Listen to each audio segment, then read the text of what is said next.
आपल्या जीवनामध्ये दान पुण्य कर्म केल्याचा उल्लेख आहे।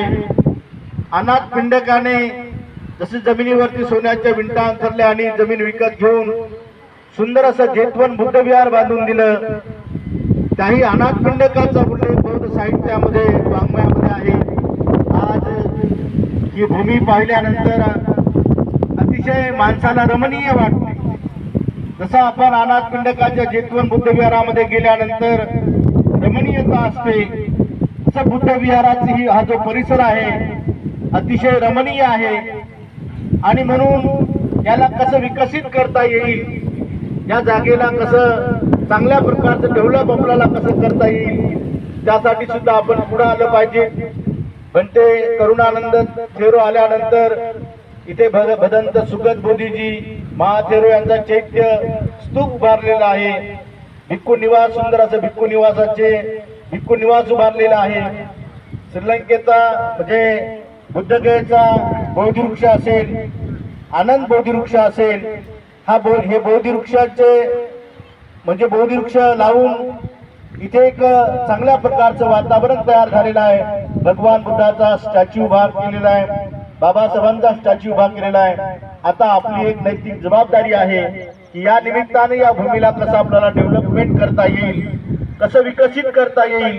भदंत सुगत बोधीजी यांच्या स्मरणार्थ आपल्याला काय दान देता येईल, ही दान पारमिता सुद्धा आपण करून या भूमीला चांगलं डेव्हलपमेंट करण्याचा प्रयत्न केला पाहिजे।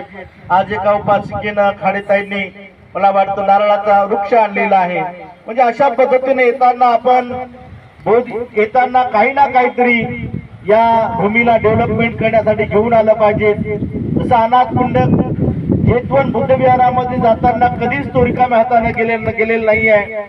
तो काही ना काहीतरी शेवटच्या क्षणापर्यंत त्यांनी एक दिवस तर रेती आणि माती घेऊन आला आणि त्या भूमीमध्ये टाकली। म्हणजे दान अशा पद्धतीचं त्यांनी आपल्या जीवनामध्ये कुशल कर्म केलाय, पुण्य कर्म केलाय। आपण दुसरी शील पारमिता इथे पंचशील ग्रहण केलं। उपोषणाच्या दिवशी सुद्धा आपण या भूमीवरती महिन्यातून एक दिवस आलं पाहिजे। जशी मिगार माता विशाखा विहारामध्ये आली आणि आल्यानंतर भगवान बुद्धाने तिला विचारलं की विशाखा कशी आली, तर तेव्हा तिला सांगितलं गेलं की बनते भगवान मी उपोषण व्रत धारण करून आलेली आहे। भगवंताने तिला 3 प्रकारचे उपोषण व्रत सांगितलेले आहेत। अंगुतरनिका मंत्राचा उल्लेख आहे, गोपाल उपोषण व्रत आहे, निग्रंथ उपोषण व्रत आहे, आर्य उपोषण व्रत आहे। आणि म्हणून आपण पौर्णिमेच्या दिवशी प्रत्येक